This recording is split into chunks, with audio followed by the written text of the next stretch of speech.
Hello everyone, আসসালামু আলাইকুম। আপনারা সবাই কেমন আছেন? কাছে কিংবা দূরে যেখান থেকে আমার ভিডিও দেখছেন আপনাদেরকে জানাচ্ছি আন্তরিক ধন্যবাদ। আমি ফিরে এসেছি আপনাদের মাঝে আরও একটি রেসিপি নিয়ে। আজকে রান্না করব ঝাল ঝাল হাঁসের মাংস কষা। তো কড়াইতে তেল বসিয়ে দিয়েছি, তেলটা গরম হয়ে গিয়েছে। এখন দিয়ে দিব আস্ত গরম মশলা, দিয়ে দিব তেজপাতা, এখন দিয়ে দিব পেঁয়াজ কুচি। অনেকটা পরিমাণে দিয়েছি। পেঁয়াজটা ভেজে নিব।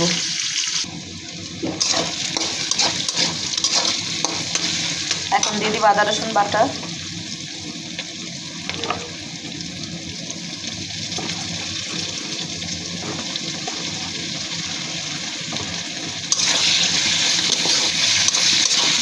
কিছুটা সময় ভেজে নিব।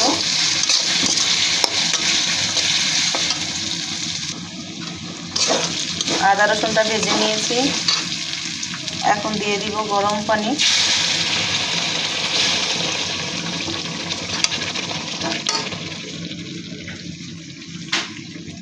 হলুদ, মরিচ, ধনিয়া, লবণ, রাঁধুনি মাংসের মশলা।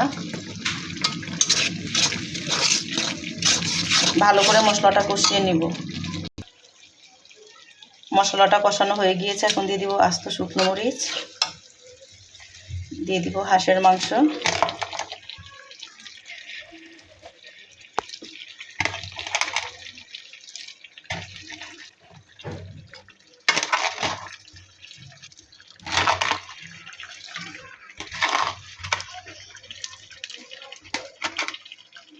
নেড়েচেড়ে মশলাটা মিশিয়ে নিব।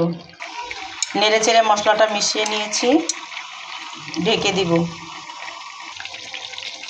এখন দিয়ে দিব জিরা বাটা। জিরা বাটা দিয়ে আরও কিছুক্ষণ কষিয়ে নেব। এটা কিন্তু চীনা হাঁস ছিল, তখন বলতে ভুলে গিয়েছিলাম। এর জন্য যে রানটা অনেক বড়, মাংস ভরা চীনা, সেই জন্য আরও কিছু সময় আমি কষিয়ে ঢেকে দিব। এখন আমি ঢেকে দিব।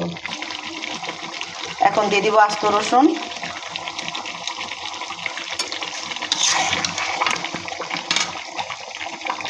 তো মাশাআল্লাহ দেখেন কালারটা কতটা সুন্দর হয়েছে। কষাচ্ছি এতেই। এখন দিয়ে দিব পরিমাণ মতো গরম পানি। আসলে যত কষানো হবে তরকারির কালারও খুব সুন্দর হয়, খেতেও খুবই মজাদার হয়। পরিমাণ মতো দিয়ে দিব গরম পানি। তো পরিমাণ মতো পানি দিয়ে দিয়েছি, ঢেকে দিব। তো মাশাআল্লাহ দেখেন কতটা সুন্দর হয়েছে আর কতটা লোভনীয় হয়েছে। আসলে আমি সাধারণ মানুষ, সাধারণভাবেই রান্না করি, সাধারণভাবে জীবনযাপন করতে পছন্দ করি। মাশাআল্লাহ এতে খুবই মজাদার হয়। তো যারা খেয়েছেন জানেন কতটা মজাদার হয়। যারা এখনও খাননি আমার ভালোবাসার আপুরা একবার হলে এভাবে ট্রাই করে দেখতে পারেন। হয়ে গিয়েছে, এখন আমি পরিবেশন করব। আসলে কথা বলার সময় অনেক কথা ভুল বলে ফেলি, ক্ষমার দৃষ্টিতে দেখবেন। তো মাশাআল্লাহ দেখেন কালারটা কতটা সুন্দর হয়েছে। তো ফাইনালি লুকটা দেখেন মাশাআল্লাহ কতটা লোভনীয় হয়েছে। লবণ চেখে দেখলাম মাশাআল্লাহ খেতেও খুবই মজাদার হয়েছে। তো আজকে এই পর্যন্তই। আবার দেখা হবে আপনাদের সাথে পরবর্তী একটি রেসিপি নিয়ে। আল্লাহ।